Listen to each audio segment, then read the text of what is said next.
Hey everyone, hope you're having a great day. You're listening to the RX Daily Dose. Today's episode is being recorded for Monday, September 27th, and I'm your host, Ian Parnagoni. We update this podcast for healthcare providers, medical professionals, and anyone who has an interest in drug updates.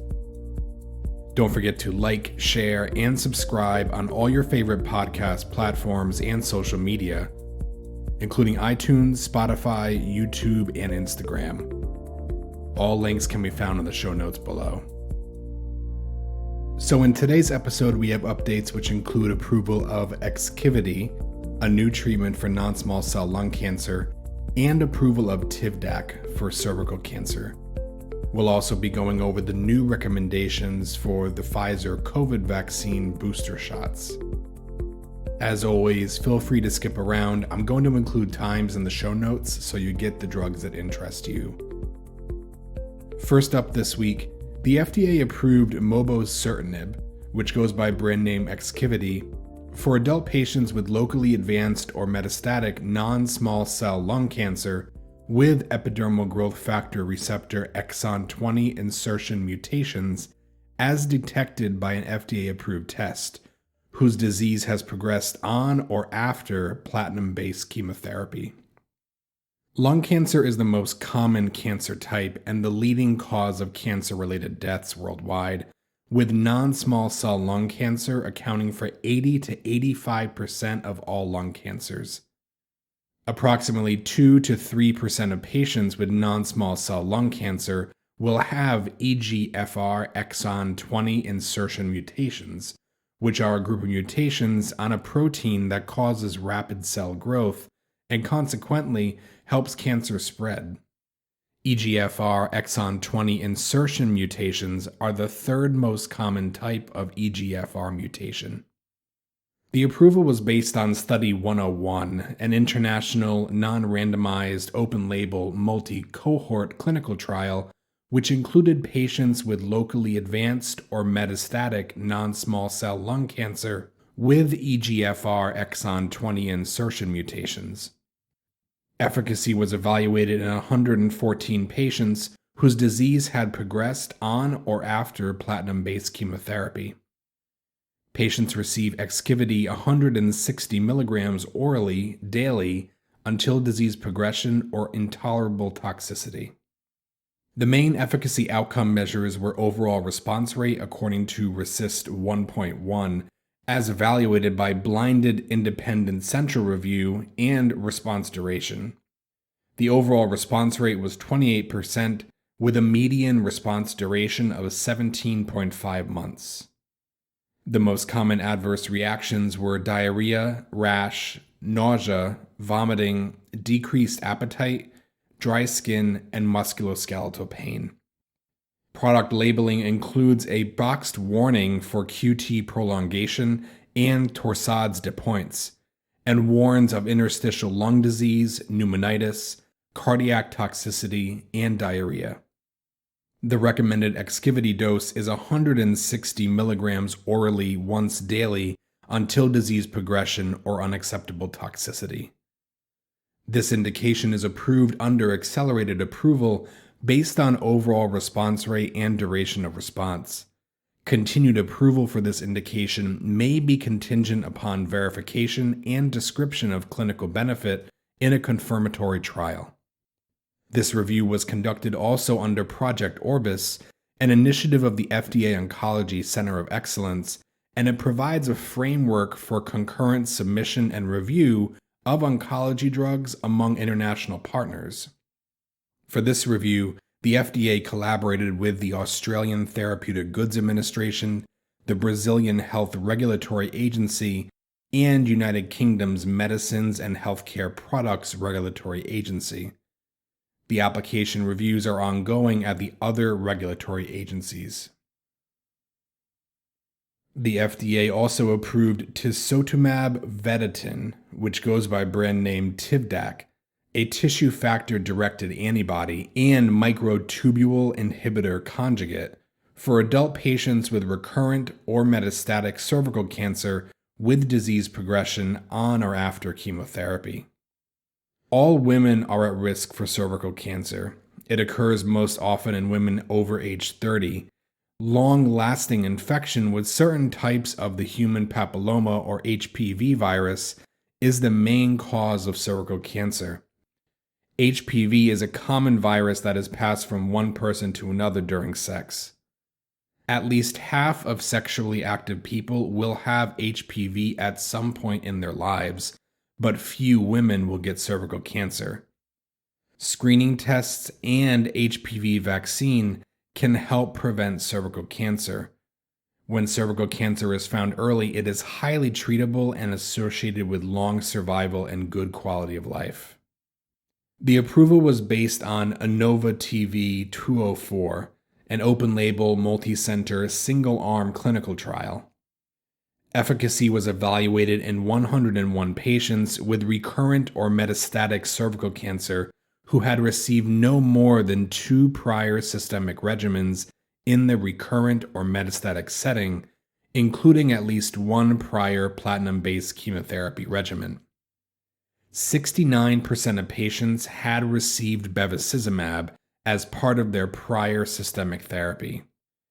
Patients received Tivdak 2 mg per kilogram every 3 weeks until disease progression or unacceptable toxicity.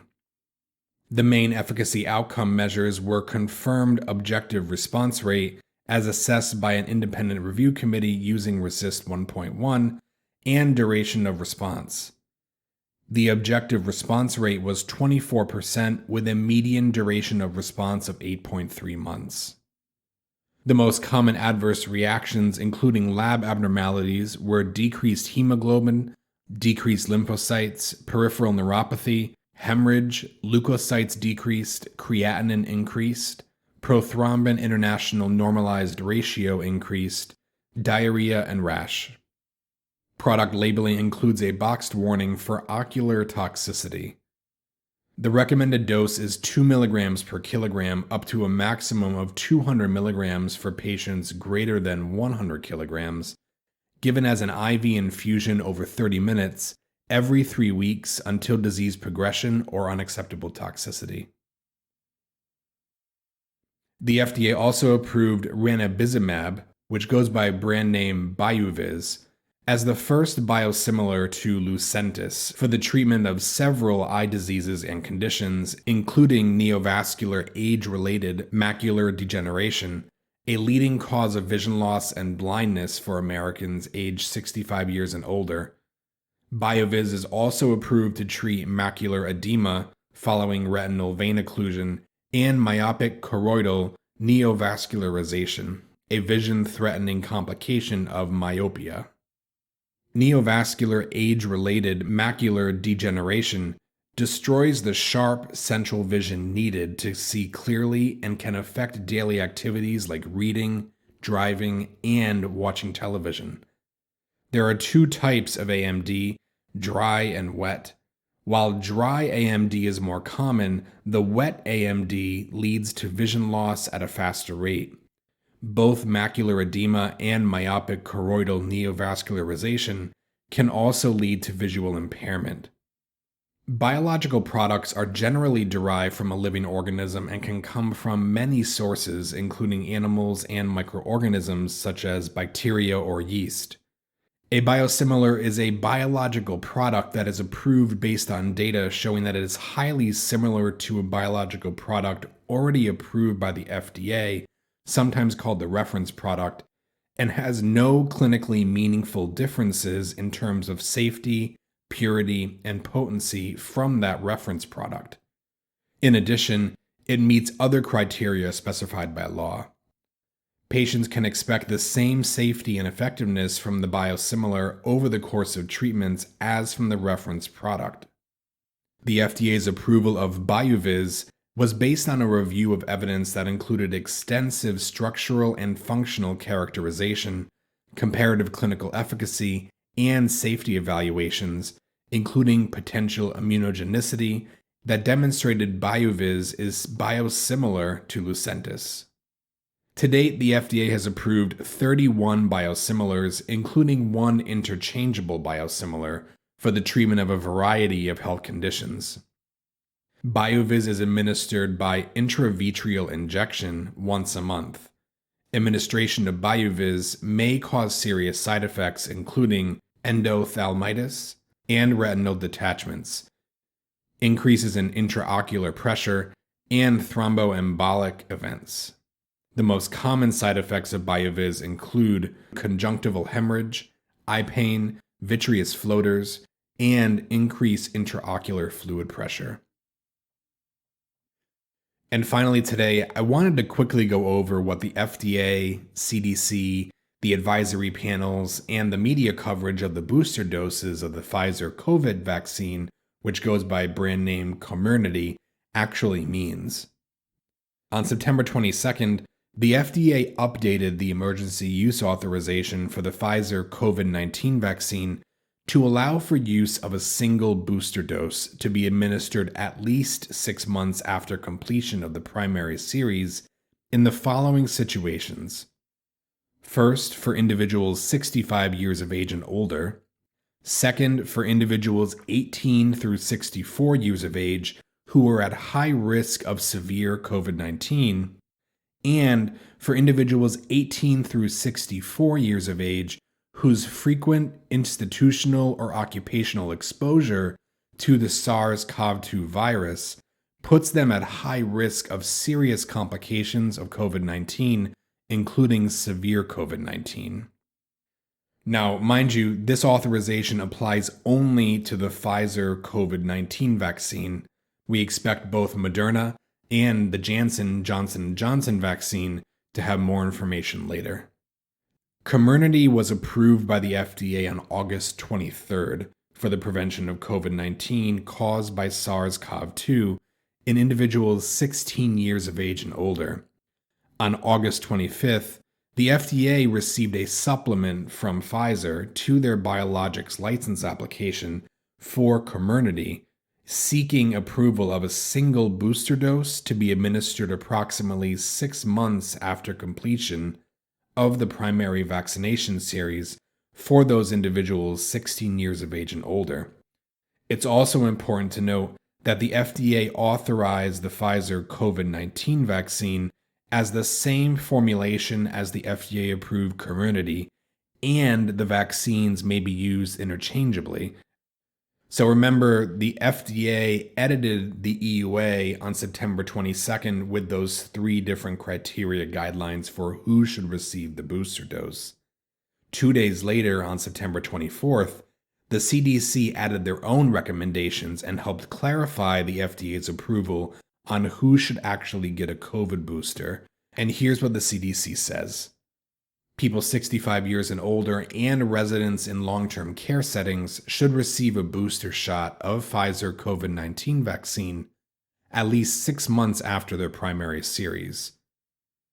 People age 50 through 64 years with underlying medical conditions should receive a booster shot of Pfizer COVID-19 vaccine at least 6 months after their primary series.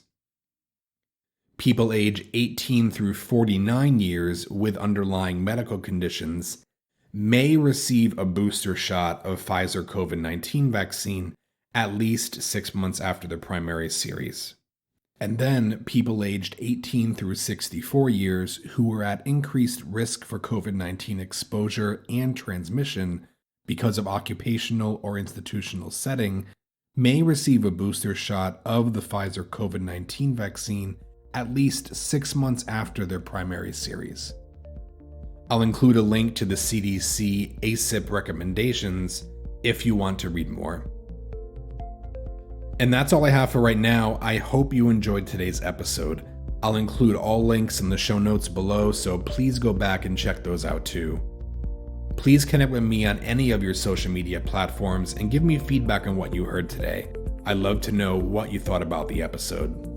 And as always, feel free to like, share, and subscribe wherever you listen to your podcasts. And thank you so much for tuning in. Stay safe out there, and I hope you enjoy the rest of your day.